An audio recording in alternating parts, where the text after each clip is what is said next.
Aproveitar e já dar o meu boa noite ao Luiz Kawaguchi, jornalista convidado que está em Odessa, território ucraniano. Antes de passar a palavra para o Kawaguchi, vamos acionar o correspondente da Jovem Pan na Europa, Luca Bassani, que traz um resumo do dia do confronto.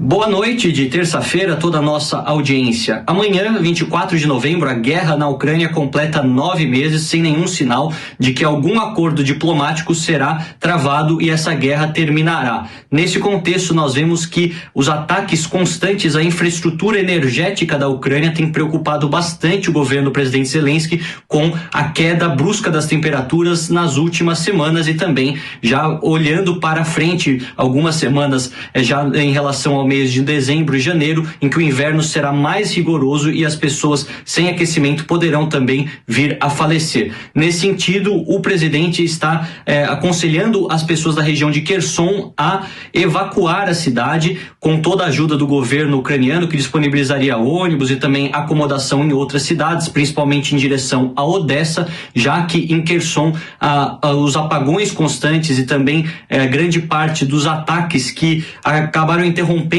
as linhas elétricas e também o próprio fornecimento de gás preocupa as condições de vida das populações nessas localidades. Lembrando que grande parte do território ucraniano depende da energia elétrica para aquecer as casas, além, é claro, de fornecer água às mesmas, já que muitas delas funcionam através de bombas hidráulicas. Então é um problema generalizado em toda a infraestrutura domiciliar, o que complica bastante, principalmente considerando que o inverno está chegando e na Ucrânia, na sua localidade, as temperaturas são sempre negativas, com bastante neve, e nós sabemos o risco de mortes colaterais que isso pode acarretar.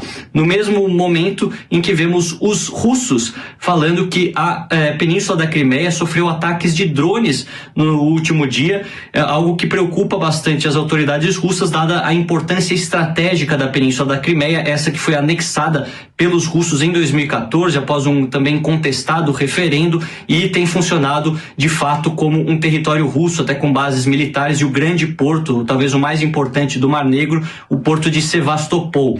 Lembrando que os russos acabaram intensificando seus ataques na infraestrutura energética da Ucrânia e também nas demais infraestruturas do país, após aquela explosão num segmento da ponte da Crimeia, que aconteceu há algumas semanas e fez com que os russos acusassem os ucranianos de terrorismo por conta de se tratar de um assunto doméstico, aí a Rússia reconhecendo a Crimeia como parte do seu próprio território. A gente vê que a guerra tem se intensificado bastante, ao mesmo tempo em que a Rússia avisa para a Europa que vai reduzir o fornecimento de gás através dos gasodutos que cortam a Ucrânia, o que preocupa bastante os europeus, afinal as temperaturas têm abaixado por aqui também, e esse inverno não será nada fácil, com os preços subindo a cada mês e as pessoas se preocupando bastante com o aumento do custo de vida. Como sempre, passaremos todas as atualizações à nossa audiência. Luca Bassani, de Munique, na Alemanha, para a Jovem Pan News. Bom, vamos lá. Kawaguchi, a gente está vendo aí que você está com a expressão de cansados, muito em função do que você está enfrentando aí nessa cobertura, que chama a atenção, e dessa possibilidade de bombardeios a todo momento, né? E o exército russo adotou essa postura já tem o quê? Uns 2 meses desses bombardeios? Isso começou no dia 10 de outubro, quando eles fizeram a primeira chamada chuva de mísseis, quando eles mandaram cerca de 70 mísseis sobre o território ucraniano de uma vez só. Eles fizeram essa chuva de mísseis para tentar saturar as defesas aéreas ucranianas, ou seja, se você manda um míssil, é muito provável que as defesas aéreas consigam abatê-lo. Só que quando você manda múltiplos mísseis, múltiplos alvos, a chance de diversos deles conseguirem passar pelas defesas aéreas é muito grande. Então, desde então, já teve pelo menos 6 chuvas de mísseis aqui na região e destruíram cerca de 50% da infraestrutura elétrica do país. E a gente acaba vivendo numa expectativa. Eu, por exemplo, não sabia se eu ia conseguir entrar aqui com vocês no Headline News 2, porque às vezes acaba a energia elétrica, e quando acaba a energia elétrica, diferente do que acontecia no passado, também está acabando a conexão com a internet. Então, e vigora um toque de recolher. Eu não posso simplesmente sair da casa aqui que eu estou e tentar achar um bairro que tenha luz, porque a gente não pode se locomover à noite. Isso gera bastante tensão, gera um pouco de estresse na população. Os bombardeios aqui na região de Odessa, eles diminuíram desde, eu diria que há umas 2 semanas, já não tem nenhum bombardeio significativo contra a cidade em si, mas essa falta de energia causa muita inquietação. Hoje, ao meio-dia dessa terça-feira, estava fazendo 3 graus, então a temperatura aqui abaixou bastante. A gente estava vindo com uma média de 7, 8 graus, estamos em 3 graus, estou dentro de casa, tá difícil, estou de luvas, estou de agasalho dentro de casa aqui, porque mesmo com energia elétrica já é bastante frio aqui, especialmente para um brasileiro, né? A gente acaba sentindo mais frio que o próprio europeu. E tudo isso gera uma situação de estresse bastante grande. Como o Luca estava mencionando, eu estou em Odessa, que é uma cidade que está com bastante infraestrutura ainda intacta. Mas ali, por exemplo, em Kherson, que foi recém-conquistada, foi reconquistada pelo exército ucraniano no dia 11 agora, ela está sem água, está sem luz, está com pouca conexão de internet, e eu estava conversando hoje com alguns refugiados que chegaram de Kherson aqui para Odessa, estava falando com uma família, e a senhora Olga estava me falando que a parte da estrutura hospitalar da cidade também está colapsando. Ela diz que no principal hospital de Kherson ele ainda está funcionando, mas faltam médicos e as pessoas estão às dezenas do lado de fora do hospital esperando atendimento, porque no frio, porque não conseguem entrar para serem atendidas, que não tem médico para atendê-las, não tem lugar para ficar. Então, as autoridades ucranianas estão tentando tirar o máximo possível de pessoas das áreas recém-libertadas e trazer para cidades que tenham mais condições de infraestrutura, que a infraestrutura não tenha sido tão bombardeada pelos russos aí nesse último mês, a gente viu muito essa estratégia de bombardear a infraestrutura para acabar com a moral das pessoas, acabar com a moral da população e eventualmente pressionar pelo fim da guerra. Bom, vamos lá. Sobre a posição, e eu queria a sua ajuda nessa análise antes de passar a palavra para o Emanuel, justamente sobre a figura do general Sergei Surovikin, general russo, que tomou a decisão, né, desse recuo das tropas, ele que é conhecido como o general Armagedon, né, e estaria sobre uma pressão muito grande em função dessa mobilização da tropa, se foi uma medida correta. Num primeiro momento, sim, mas a pressão dentro do Kremlin é muito grande em função da atuação dos militares em solo ucraniano. Kawaguchi, como funciona, como está isso hoje? Você está me ouvindo bem, Kawaguchi? Estou ouvindo bem, estou ouvindo bem. O general Surovikin, ele tomou essa decisão, na verdade, foi atribuída a ele, porque a Rússia não poderia atribuir ao Putin a decisão de entregar Kherson. Como que aconteceu a libertação de Kherson? As tropas ucranianas ficaram pelo menos 2 meses pressionando, lutando muito forte ali na periferia de Kherson, nas vilas que circulam essa capital provincial. E em certo momento, no dia 11, o general Surovikin anunciou que as forças russas estariam se retirando ali dessa capital. Essa retirada aconteceu aí em cerca de 24 horas e os russos explodiram as pontes depois que se retiraram, foram para o outro lado do rio de Dnipro. E aí, qual foi a justificativa? O Surovikin disse que era impossível manter as linhas logísticas, porque a Kherson era a única cidade conquistada pela Rússia que estava do lado ocidental do rio de Dnipro. E os ucranianos bombardearam muito as linhas de acesso, as pontes, bombardearam aquelas pontes flutuantes que a Rússia fez.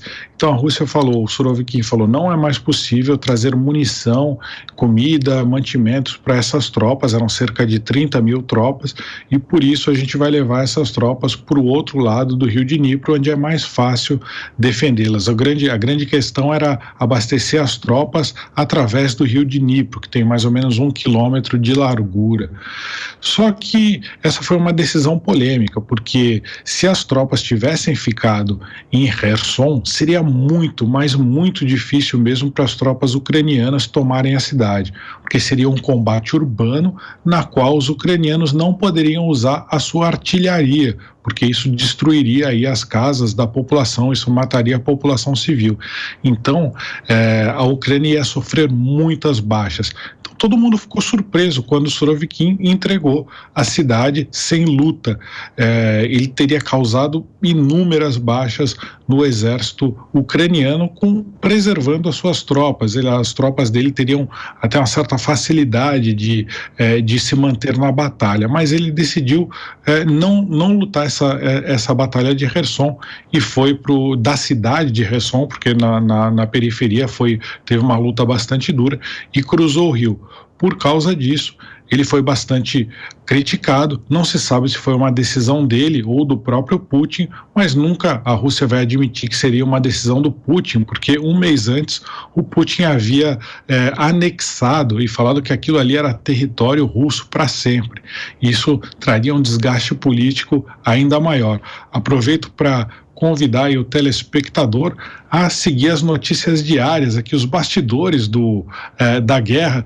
Clica lá no meu Instagram, Kawa, K-A-W-A, repórter, tudo junto. Estou colocando os bastidores dessa cobertura aqui para Jovem Pan ali no Instagram. Convido a todos a visitarem. Emanuel. Oi, Kawaguchi, tudo bom? Parabéns atrasado pelo seu aniversário, né? Acho que faz uns 2 dias. Obrigado. Kawaguchi, eu estava pensando, não do ponto de vista técnico, afinal de contas, esse expertise de guerra é todo seu, eu estaria pensando se não teria sido essa retirada uma estratégia de negociação que possa estar acontecendo nos bastidores, até porque a China já se manifestou recentemente no G20 contrária à guerra na Ucrânia e porque já houve um restabelecimento de alguma linha de comunicação entre o Biden e o Putin recentemente para tratar da Ucrânia. Será que isso não teria sido, na verdade, uma espécie de gesto de boa-fé para essas negociações ou alguma exigência por trás? Tem alguma informação sobre isso, meu amigo? Eu acho um pouco... Eu acho que a Ucrânia não vai negociar. A Ucrânia está vencendo nesse momento. Não estou falando que a Ucrânia vai vencer a guerra, estou falando que a Ucrânia venceu as últimas batalhas. Eles estão no que a gente chama aí de a iniciativa da guerra. Então, para o Putin é muito interessante nesse momento negociar a paz. Por quê? Porque ele teria um tempo, pelo menos durante todo o inverno, mais meses aí para frente, para trazer aqueles cerca de 318 mil novos conscritos que ele recrutou recentemente e reforçar as posições e não perder de jeito nenhum as áreas nessas 4 províncias que a Rússia já reconquistou. A Ucrânia, por sua vez, faz o raciocínio contrário. Eles têm que, mesmo durante o inverno, quando é mais difícil lutar, eles precisam continuar pressionando a Rússia e retomando cada vez mais território, para não dar tempo da Rússia se reorganizar. Então, é claro que existe essa possibilidade de um ato de boa-fé da Rússia para negociar. A Ucrânia até ironizou essa posição da Rússia, mas não tem como a gente saber, né? Acho que essa é uma questão que vai ficar para os historiadores. O que a gente pode dizer do campo de batalha nesse momento é que a Ucrânia venceu as últimas batalhas e, quanto para a Ucrânia, é mais interessante não ter a paz agora e reconquistar mais território, e para a Rússia a paz é mais interessante. Mas a gente está falando de trégua, porque segundo os analistas ocidentais, a estratégia da Rússia não é dar a paz para a Ucrânia, mas sim ter tempo de se reorganizar e atacar de novo. É por isso, e a gente vê até essa divisão de vamos negociar a paz ou vamos negociar um cessar-fogo ou vamos continuar apoiando a Ucrânia. A gente vê essa divisão dentro do próprio Estados Unidos. O general de mais alta patente americano, o general Milley, ele sugeriu que deveria se aproveitar agora esse período em que a guerra fica mais difícil guerrear por causa da temperatura, por causa da lama que tem nessa região aqui do sul da Ucrânia. O general Milley falou para aproveitar-se isso para negociar um cessar-fogo entre Rússia e Ucrânia. Já o presidente Biden e os seus assessores diretos falaram que não é hora de negociar, é hora de continuar apoiando a Ucrânia para a Ucrânia conseguir recuperar todo o território que perdeu da Rússia. Então é difícil. Eu pessoalmente eu tendo a acreditar que não foi uma coisa intencional, que eles perderam esse território mesmo, porque não conseguiram segurá-lo, preferiram não lutar essa batalha, preferiram usar esses 30 mil homens que estavam ali em Kherson para lutar em outro lugar. A gente viu que uma boa parte deles já foi para o leste do país, já foi para Donbás e intensificou os ataques em Donbás. Mas não acho que tenha sido um gesto de boa vontade, não.